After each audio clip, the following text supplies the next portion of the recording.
Hello বন্ধুরা, সবাই কেমন আছো? আজকে খুব সুন্দর একটা কেক বানিয়েছি। চলো কেকটা মিলেমিশে সবাই মিলে দেখা যাক।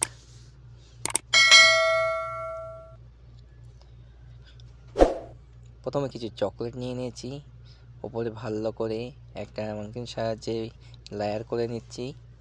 লেয়ার করার পর পিঙ্ক চকলেট ঢেলে দিলাম উপর দিয়ে, তারপরে পেচুলা দিয়ে ভালো করে সসটা পুরো চকলেটের উপরে ওটাও করে নিলাম।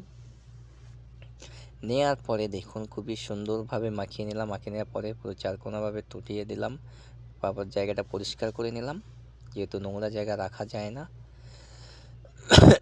তারপরে এর যে লম্বা লম্বা করে স্লাইস করে কাটা হবে এটাকে, ঠিক আছে? কত সুন্দর করে কাটছি দেখুন। ঠিক এমনটি আপনারাও কাটবেন এবং আপনারা ইচ্ছা মতন দিতে পারেন।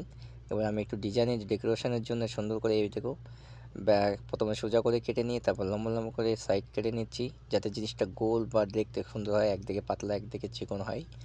তারপরে দেখো খুব সুন্দর করে ফোল্ড করে নিলাম।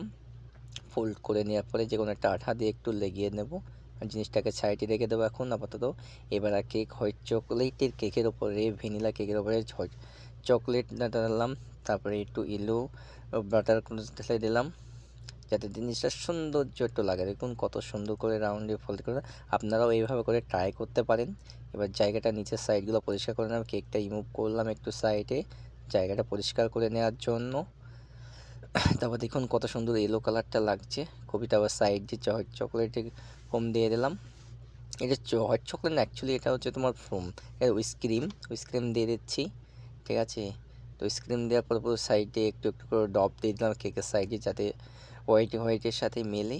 তাই হোয়াইট ডব দিয়ে দিলাম। ডব দেওয়ার পরে দেখুন সে যেটা প্রথমে রেখেছিলাম, দেখো কত সুন্দরভাবে খুলছে আস্তে আস্তে করে, কিভাবে বার হয়ে যাচ্ছে একটা একটা করে সিঙ্গেল পিট। এটা বাটার স্ক্রয়েসের উপরে বানানো হয়েছে, ঠিক আছে? বাটার পেপারের উপরে এটা মোটা বাটার স্ক্রয়েস। দেখুন কত সুন্দর লেয়ার এসছে, খুবই সুন্দর একটা দুর্দান্ত লেয়ার এসছে। এই লাইটটা একটা একটা করে এখন বসাবো কেকের ওপরে। দেখুন কত সুন্দর লাগছে, ওয়াও, জাস্ট অ্যামেজিং। দেখুন একটা একটা করে মাঝখানে এভাবে বসিয়ে দেবো, ঠিক যেভাবে ইয়েলো কালার বাটার করে দিয়ে যেভাবে বানিয়েছিলাম ঠিক ওইভাবে সুন্দর করে বানিয়ে দেবো, একটা একটা করে লাগিয়ে দেবো। দেখুন কত সুন্দরভাবে লাগাচ্ছি, আস্তে আস্তে খুব ধীরে খুব কেয়ারফুলি লাগাতে হবে, কিন্তু তাড়াহুড়ো করা যাবে না, আস্তে আস্তে লাগাতে হবে। এবার সাইডের উপর দিয়ে দেখুন কত সুন্দর লাগছে, ওয়াও। সাইড একটা একটা ক্রস লাগিয়ে দিচ্ছি আর একটা একটা করে। এগুলো আগে বানিয়ে রেখেছিলাম, তো আপনাদের এটা ভিডিওটা দেওয়া হয়নি। এবার একটু হুইস ক্রিম দিয়ে নিলাম, তারপর একটা ইয়ে দিয়ে দিলাম, চেরি দিয়ে দিলাম, সাবুদানা দিয়ে দিচ্ছি। দেখুন কত, থ্যাংক ইউ ফর